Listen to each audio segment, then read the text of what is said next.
And we are live. Hi, good evening, everyone. We're going to give a few minutes for folks to come on in. Welcome to Level Up Live. Good evening. I'm so excited about tonight's conversation. I'm smiling, but it is a really serious topic that we're going to be talking about this evening. Our guest tonight is Dr. Liz Treynor. I'm just going to read her brief bio and then we will get into it. So, Dr. Liz Treynor is a pathologist by day and a mental health warrior by night, or really just a human at all times, trying to normalize discussions about mental health among women physicians. On her podcast, Mind Surfer MD, she interviews physician practitioners of hypnotherapy, EFT, and Reiki to cite examples, as well as physician life coaches. Please let her know if you or a colleague would like to be a guest. Her mission is to ADA non-compliant medical licensing questions that remain in most states and ultimately to prevent physician loss to suicide. Welcome, Dr. Liz. How are you? Hi, I am so excited to be here. It's such an honor to be able to do a Facebook Live with you. This is like a very new venue for me to actually be seen instead of just hiding behind the microphone on a podcast. So, you're so photogenic. So this is oh, great. I'm so happy to have you with me tonight. thank So you. tell me, the very first question that I have is, how does a pathologist go from being a pathologist to being a warrior for physician mental health? Tell me about your journey. Sure. Well, depression is something that I've dealt with since I was about 12. And it's something that I struggled with throughout my education, throughout my training, and it's something that I think is so common. I know some of the statistics that we lose 400 physicians a year to suicide. That our risk as physicians is, I think it's 3 times higher than the general population, and there's such a stigma in the mental health in the medical field. And I also think that it's a very isolating condition. And I also feel like connection is one of the therapies for it. And so I feel like it's so, it's just something that needs to be talked about so that we don't feel that isolation that can exacerbate depression. So, and my mission is to try to provide, just to provide kind of alternative resources, like Denise Billy Mejia is the hypnotherapist that I interviewed for my very, very first podcast, and physician life coaches and other people who are really, in the trenches and doing really cool things to support physicians when we have these. So then you made this. So are you still working as a pathologist? Is that? Yes. True? Yeah. And I love what I do. I feel very blessed to do something that is so much fun. I feel like I never work a day in my life. It's always interesting. I always found the investigative aspect of medicine to be the most exciting part, to try to figure out what somebody had. And that's what I get to do. And also it's a very visual field. I love photography, and what I see under the microscope is it's beautiful to me. What's beautiful to me is often not good for the patient, but at least I can try to get my oncologist the best diagnosis that they can, so that they can give that patient the best treatment and the best chance of success. Okay. So now back to the mental health warrior piece. Tell me about some of your work. I know you have the Mind Surfer MD podcast, and you also have a website. But tell me about some of your other work in that space, or elaborate a little more about that. Sure. Well, I'm relatively new.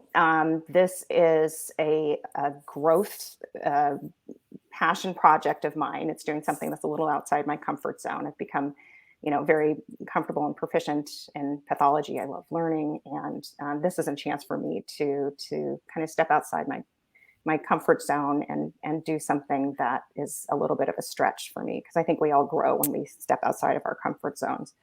And so the Facebook group and the podcast are my main areas of energy right now.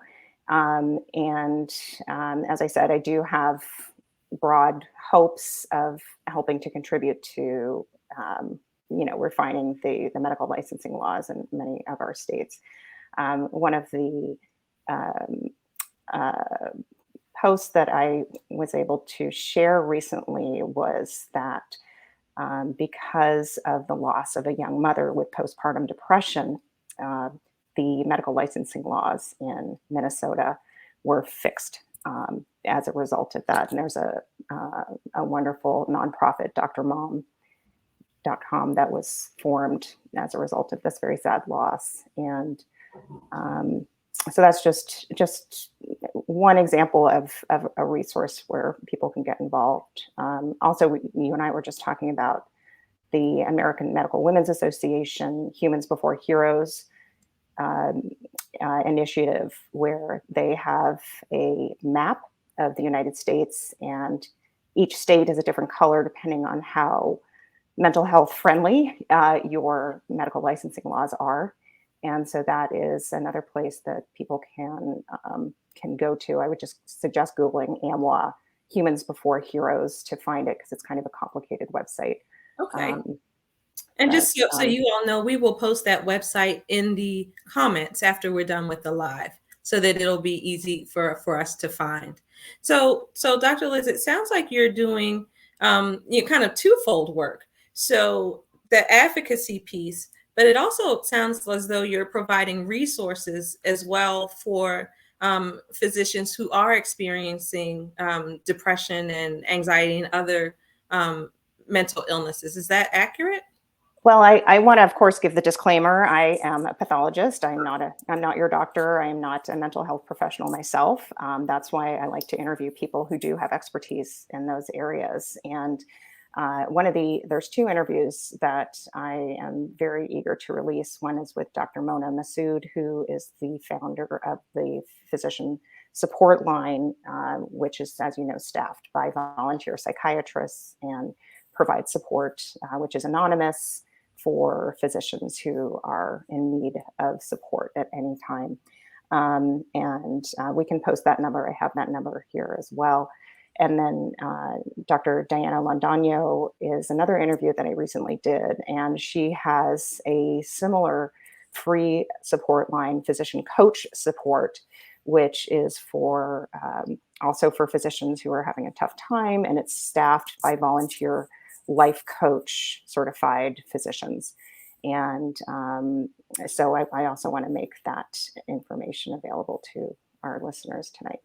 Okay. But then you also, I believe I listened to your podcast, and I believe you also talk about some of the other things that we can use for relaxation and, to kind of combat some of our mood things like the Reiki and other things.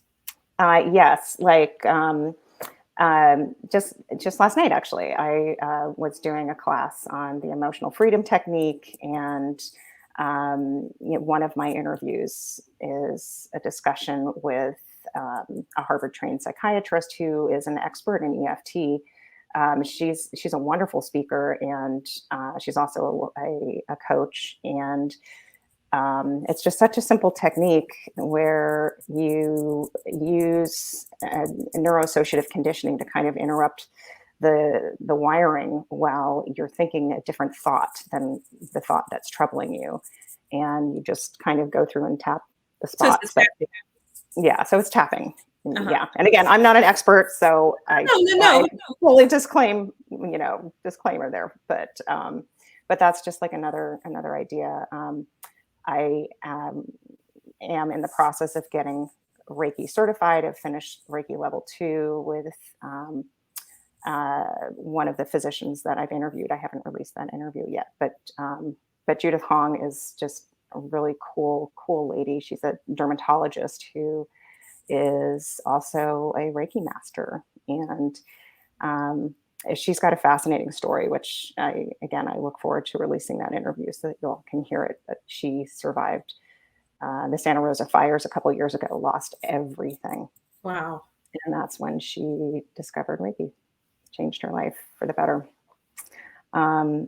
So anyway, there are a lot of opportunities that are kind of not mainstream, Sure. that that I think can be really helpful if one is open to it. And I love the there's a book called Why Woowoo Works, and I haven't read it yet. But I love the example that meditation used to be super woo-woo, right? But then science has caught up and understands all the wiring that changes, and Right. the release of dopamine and oxytocin and all the good chemicals, right? So now it's legitimized, and I think there are Absolutely. there are benefits to these other things that maybe science just hasn't caught up with yet. Right. And yeah, So absolutely. I mean, mhm. there's so many things that are used in Eastern medicine that we haven't integrated yet. And Yes. that's why I think that integrative health is such a fascinating field, because it Hmm. is helping to bridge that gap between the East and the West, and using all the tools in our arsenal, not just the medication, not just the psychotherapy, but some of the other things that are available to help us to deal with our mental health. So I think that's Absolutely. outstanding. Keep introducing those things to us.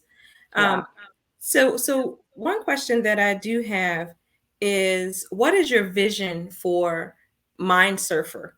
You say you're a mental health warrior. So what is your and I understand about the wanting to get the ADA non-compliant language changed from the licensing applications, and that's huge. But what is your big vision for this? So for me, that's a big vision. For me, that's a big vision. But ultimately, to save physician lives, really. And like I say in my intro, if I can help one person, and maybe that's just myself, it's all worth it. And if you haven't read Viktor Frankl's book, Man's Search for Meaning, he talks about logos therapy, which is the idea that if we can create meaning from suffering, then it transmutes the suffering. And so for me, this is an opportunity to transmute the the trauma of my depression into something that I'm hoping can help others. Um, and that's really what it's about.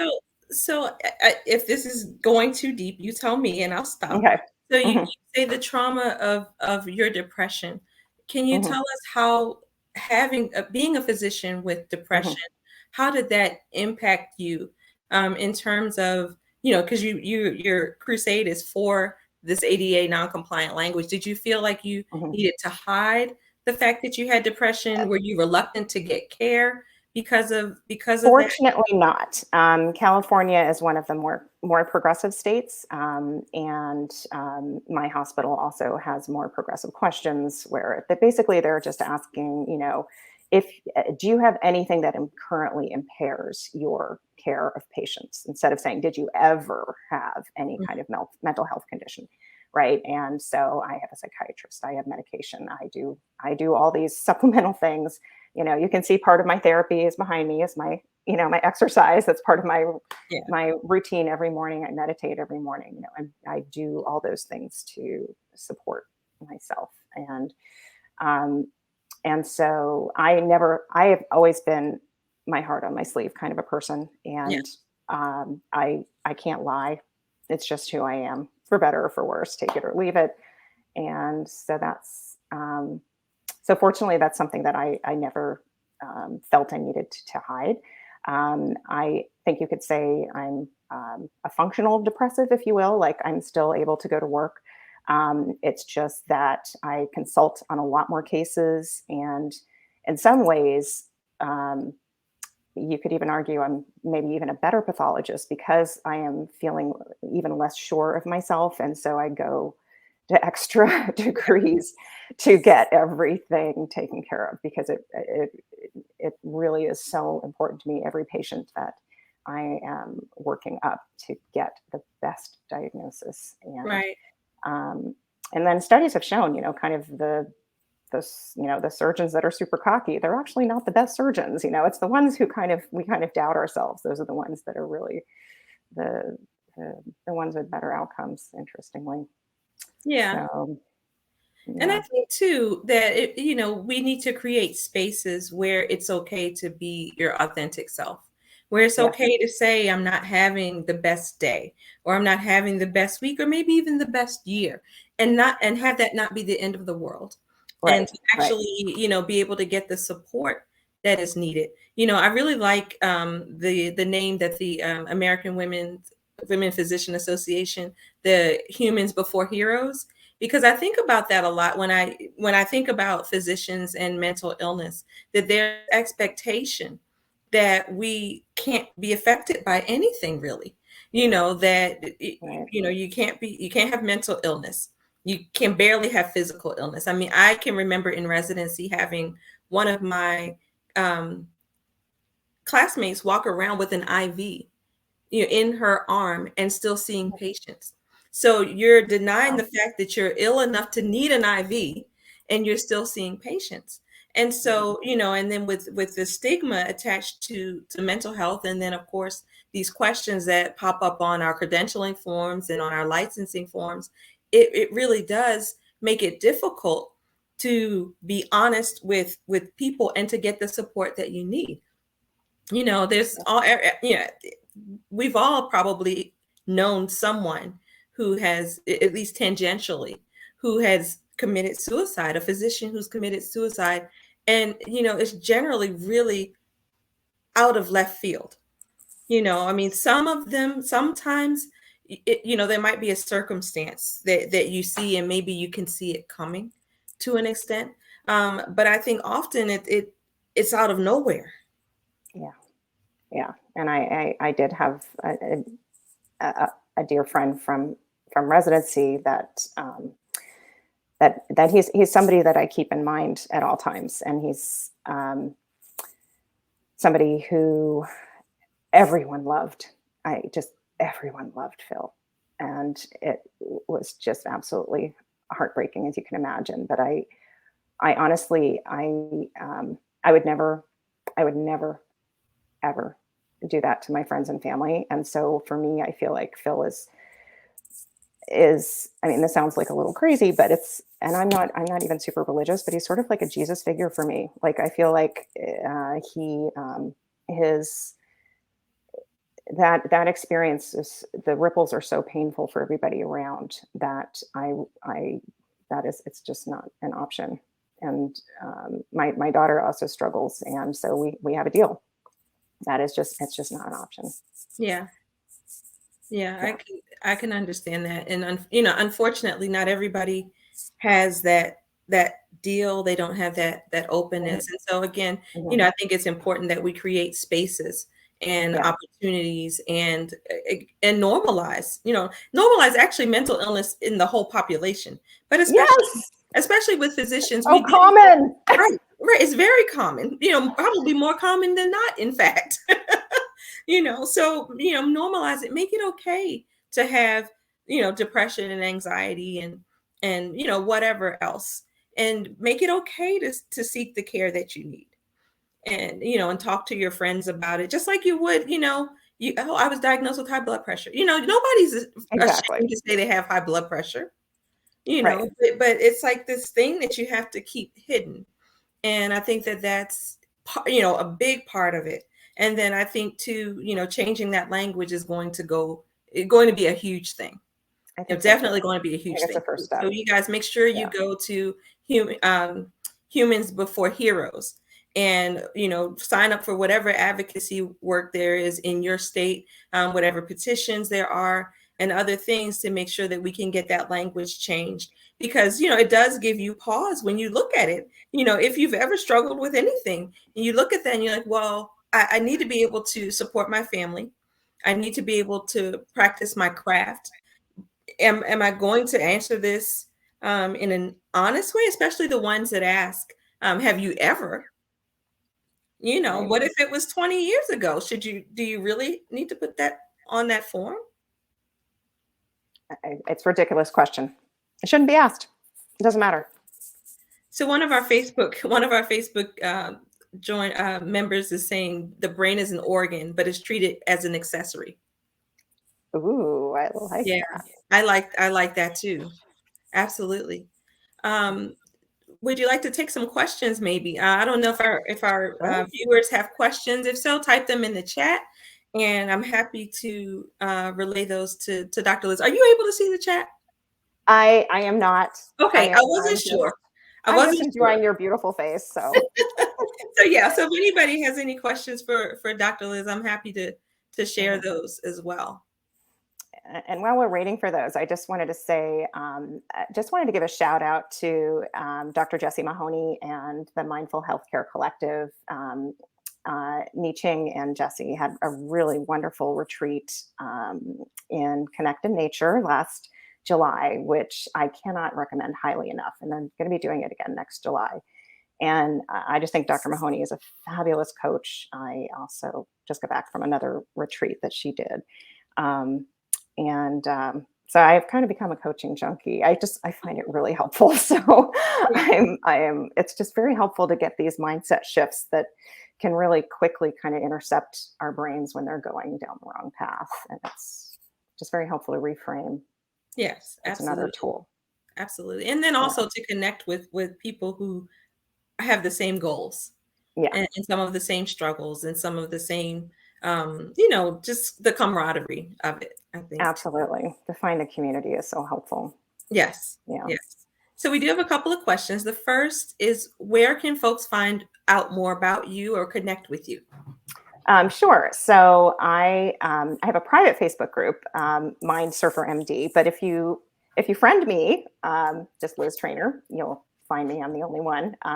Then I would love to invite you. And also my podcast is available on Apple Podcasts, and I think it's on Spotify. I wasn't too aggressive about promoting it. I should really work on that. And I do have a new Facebook, or not a new Facebook, but a new website, podpage .com/mindsurfermd. I think it is. So we can also put a link to So that. we'll put all of Mhm. that information in the chat so that you guys can connect with Dr. Liz. And then we do have another question. How can we help our own institutions, become more open and change the language of their privileging?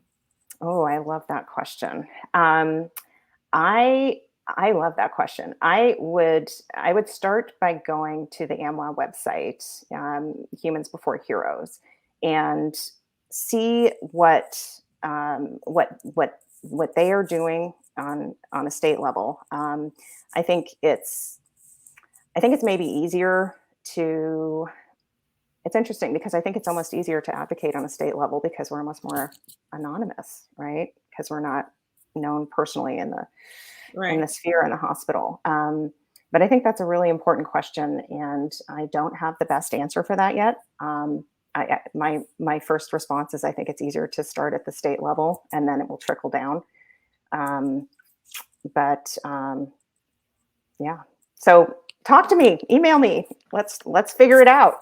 Um, part of my brainstorm is I know the physician who is behind Physician Side Gangs. I think her name is Nisha. But she did a lot of work with Congress in getting support for physicians during COVID. And so I feel like, okay, she's somebody who has connections and experience at that national Yes. level. And so, to network with other people who have experience with this sort of And there are policy some there are change. some physicians in Congress as well. So I suppose that may be Good something point. to consider Hmm. also. But Hmm. one of the Facebook users is saying this is a national issue, and absolutely, Absolutely. Absolutely. it is And not I, unique to any individual state. Some states that yeah, might be a little more progressive than others, but it is definitely a national issue. And so, absolutely. Hmm. I do think it's a good idea.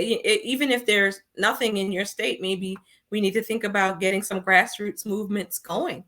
because until someone does something, things don't change. There's not really Right. the incentive to change them. Right. So we do have a couple other questions. This next, actually, Dana. Dana says, enjoying listening. Liz, do you know much about IFS, and do people find this technique helpful? No, teach me. Is that internal family systems? I don't know a lot about it. I've just heard about it tangentially. Okay, I'm Um, actually not familiar so with it either. yeah, so I'm definitely not an expert, but I think it's internal family systems, but I don't know. I'm not an expert. Okay, well we can investigate that a I'll little. learn. Yeah, if you have somebody that I could interview about it, let me know. I will look into that. I'm open Okay. to whatever topics you guys want Yeah. me to cover. So I Yeah. will find an IFS expert and have them on soon. Awesome. I would love that. And then someone says, "What modalities did you try to get to learn how to live with your depression?" Excellent question. I love that. So I did hypnotherapy myself. Um, I I love to tell the little story that one of the exercises she had me do, and this was not hypnotherapy per se, but she had me write a letter to myself about what my ideal future spouse would be, and to write Hmm. it as if I already had him. I crumpled that up, left it in an old purse, which I discovered after I'd married the man I literally dreamt about. But finding that note that I'd written 2 years before I met Chuck, he's every single thing on Wow. this list that I had written for myself.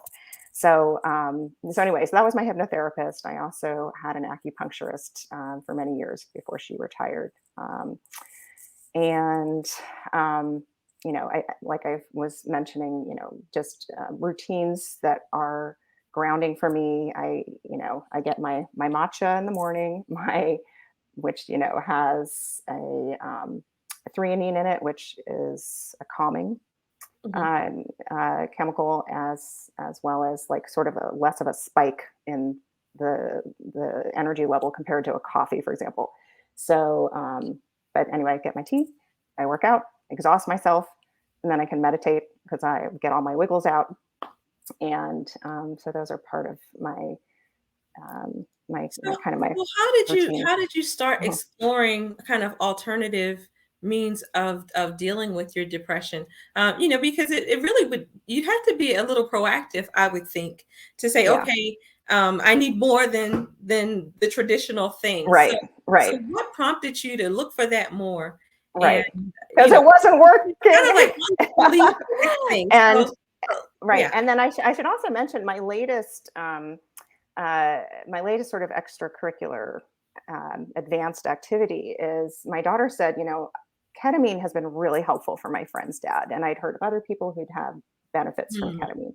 So that's something else that I have started. And I think it is helpful. The idea is that um, kind of paves over the neural networks where we go down into these negative spirals. And it's sort of, um, it produces, I think, BNP, brain natriuretic peptides, so that you're like rewiring your brain kind of with the ketamine. And the integrative part of it is very important. So I do journaling beforehand and afterhand or afterwards. But I discovered there are at-home options, and so it's a lot cheaper than getting IV treatment.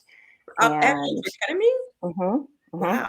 yeah, so you just keep it in your mouth as long as you can, get that all absorbed through your Wow, mouth, because and I mhm, didn't think there were very many centers that were actually using ketamine because I've heard of people mhm, traveling to get IV ketamine therapy. Like it's yeah, not available in their state. They actually have been traveling.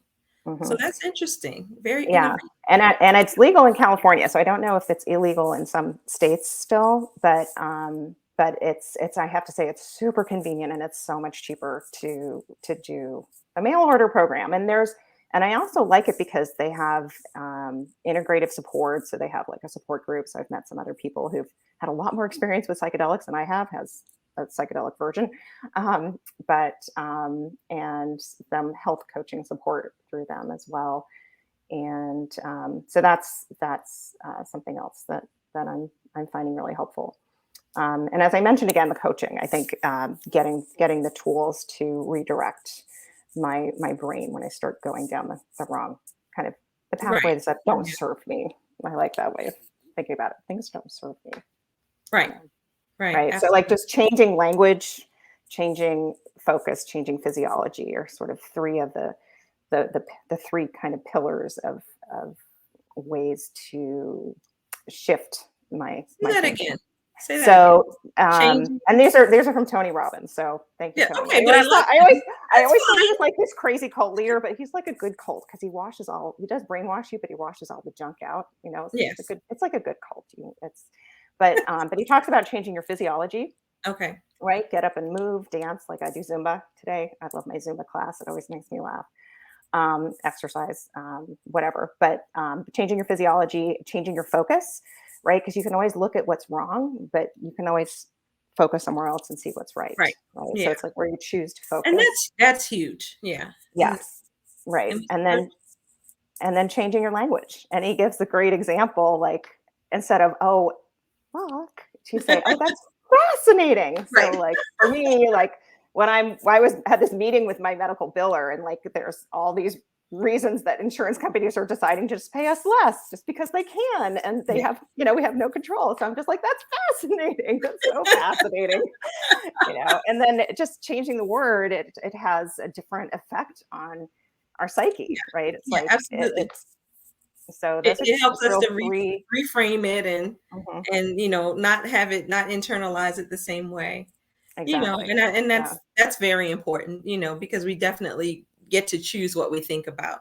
And and once you learn that, it's a game changer. It really is. It really is. So those are three little tips. Thank you, Tony. So are there any other questions here? Lots of comments. I like this one. Home ketamine sounds dangerous, but what do I know? That was actually my first thought too. Yes. Well, you don't want to do it in a hot tub. Okay. Don't recommend that.